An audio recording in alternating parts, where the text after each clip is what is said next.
Hello, everybody. It's Willie and Renee, and we're back again.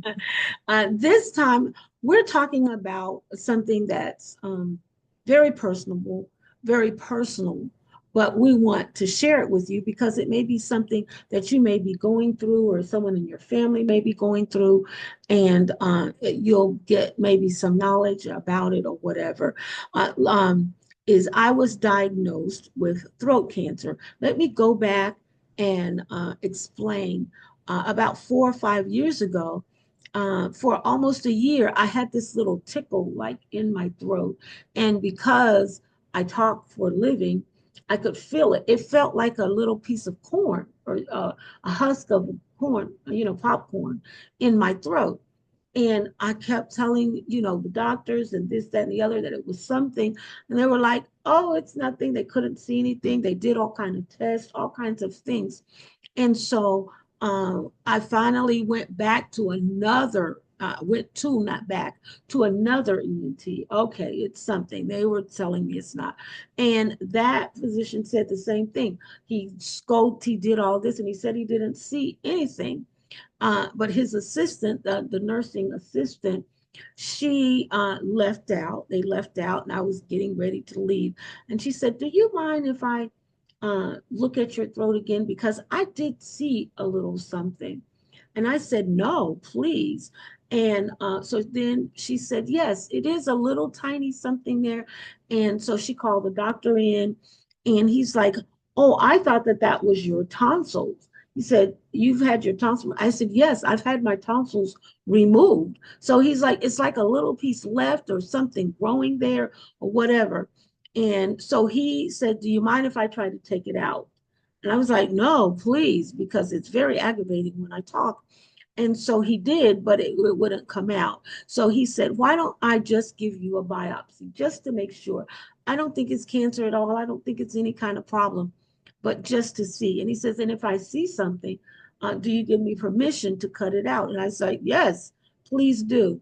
And so he was going to do it the day before Thanksgiving. He says, well, I'll do it at the day after Thanksgiving, so at least you can enjoy your Thanksgiving meal. I was like, okay, fine. So he did. And when he came back, he was like, it's saying that it's cancer. It still doesn't act like cancer. It doesn't look like cancer, but let's treat it like it is. Okay. And just get rid of it. And so he said to get chemo and radiation. And I was just like, well, I don't want to have that because, you know, it's cancer, but you're not sure, and all of the things. And I just didn't want that. So I went the natural route, and I went to a center that deals with homeopathic medicines and things, and stayed there for about 30 days and did well and did good and came back, and they gave me another scan because every 3 months I had to have it. And they said, whatever you did, it's gone. You don't have any problem. But every year we need to check to make sure. And so I did every year. But last year I didn't. I forgot about it. And I tease and I say, I guess I was so happily married, I forgot all about everything. But this year, thank God for the Holy Spirit, I just woke up that morning and was like, I did not get my throat checked. I need to make sure. Oh my goodness. And I called that day for an appointment and came in, and they did a biopsy, and they said that I do have throat cancer, and that it's not big, it's not much, but it's there. And then there's a little thing on my lungs, and they need to check that out and see what that is. So it seems like that I'm only going to need radiation or whatever, may not need the chemo, that kind of a thing. And so my husband and I decided that that we looked online for lots of different people, talking about their throat cancer and things and what they're going through. And they just really didn't have, or we haven't seen any couple that has talked about how it's affected them, or what has happened, what the process is, as a couple. And so we decided that that's something that we feel like is important, that we help people. So we're going to carry you all through the process with us. What we have done, what we've gone through so far is just really all of the testings and things.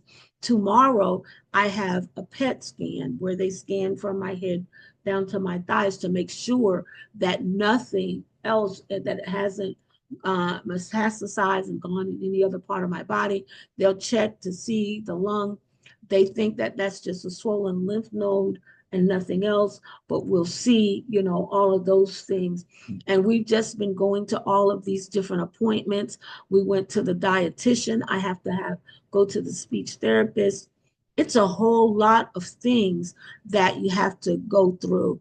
And what we didn't know is it took a long while for my throat to feel better after the biopsy. But what the doctor explained, because I was like, it says this in a few days I would feel better. He says, well, we took more of it than what originally, because we wanted to make sure that there was nothing else around it. And so that's why it's like a real surgery, even though biopsy is a surgery, but that's why it was a little more intense, whatever. And so that's why it's taken so long, for my voice to come back to even this way, or to be able to, feel comfortable eating and swallowing.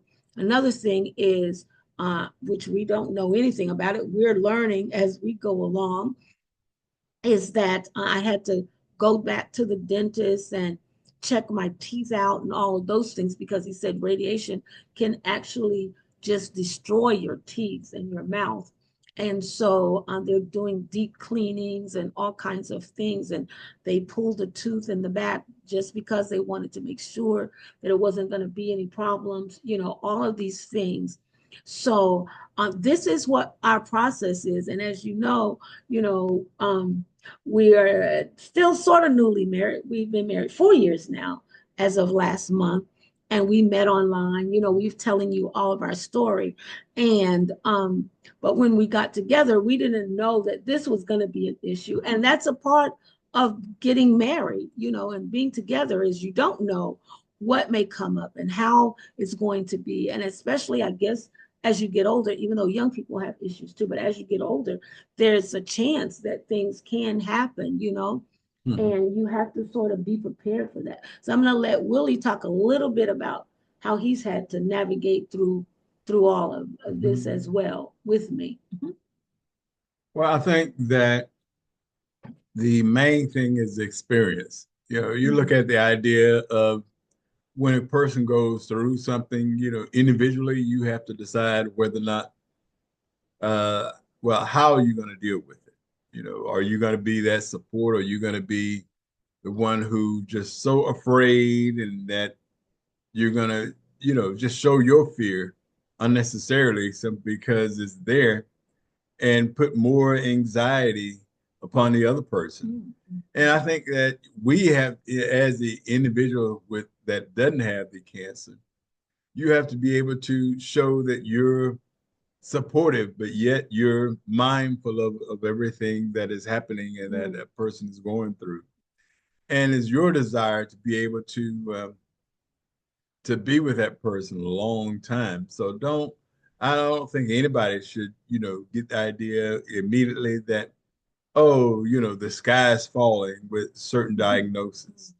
We have to always be the support type person, people that want to be able to look for the best, and especially individually, because we want to be able to support, at least I want to be able to support Renee and give her any comfort that I can, and support by, one, reading up on it, looking at videos or what have you, trying to see what lies ahead for her, to give her comfort in knowing, that, well, it's going to be this, but I'm here for you.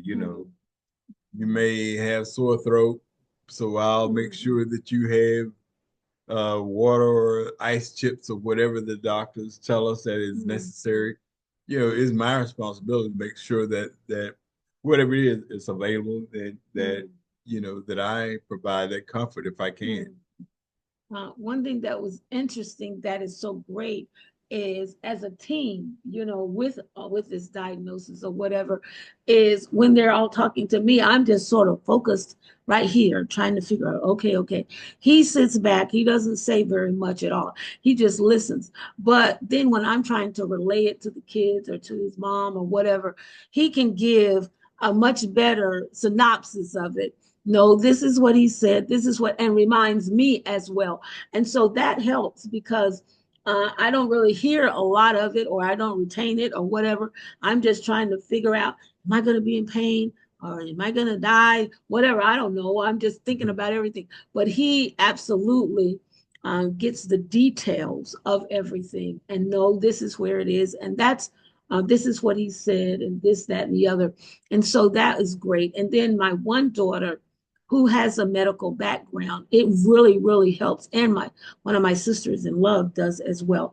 So my daughter records everything so that we can go back and say, okay, this is what this is, and that's what that is. And that is great. So his great memory and my daughter recording it or whatever, we're able to know what to do. And then because he is retired as well, it makes a big difference because he's able to be that support, and he drives everywhere, and he's familiar with the area wherein I'm not. And so, yeah, he's able to go on and take me there, drop me off, do whatever, be there with me, all of that. And that has given me a lot of comfort. And he's a very, very laid back kind of man, not too much phases him or bothers him. And that's great. I am one that I'm okay as long as I know what's going to happen. If I don't know what's going to happen, then I get anxious. Like, well, what are they doing next? Well, what is happening? Why are you doing this? And he's just sitting back in the cut, just like, okay, I see him. I have to calm her down, whatever. So at the end of the day, then we sit and, we like to watch the news together and talk about current events and things. And we always watch some kind of shows, to just really relax and just take the edge off of whatever is going on. And he encourages me because I do talk for a living, and I talk a lot, period. And he reminds me, rest your voice, don't talk so loud, don't talk so much, all of those things. And it's really, really great. And everybody may not be able, if you're going through something, to have a mate or to have the mate be there with you. So it's important. I think it would be great. You asked that, doctor, can I record the session that we're doing so that my mate will know, he's not here. So he'll know what was said, what was done, how to react, whatever the case may be. And we haven't had any problem with them saying, they were like, oh, yes, yeah, please. We don't mind, you talking or being on the phone or whatever, however you can be a support. So throughout this whole process, we're going to be telling you what's going on and how we're dealing with it and how it may, help you, or a loved one or someone that, is going through the process. So this is what is happening. This is why it took a while for us to come back and do videos, is because we were going through all of this pre-treatment stuff. And now, excuse me, it seems like, we're headed toward doing the actual treatments and things like that. So we'll keep you informed as to what's going on and what's happening. And we're prayerful for anybody that's going through any kind of illness or anything. We understand, and it's all a part of life, but we're there to be the support. So if you have any questions or comments, please put them in the chat box, and we'll make sure we try to answer as best as we can. Yeah. Okay. Is that all you have to say today? Okay. Yeah. Okay. All right. We'll keep everybody informed. Until next time, you all be blessed.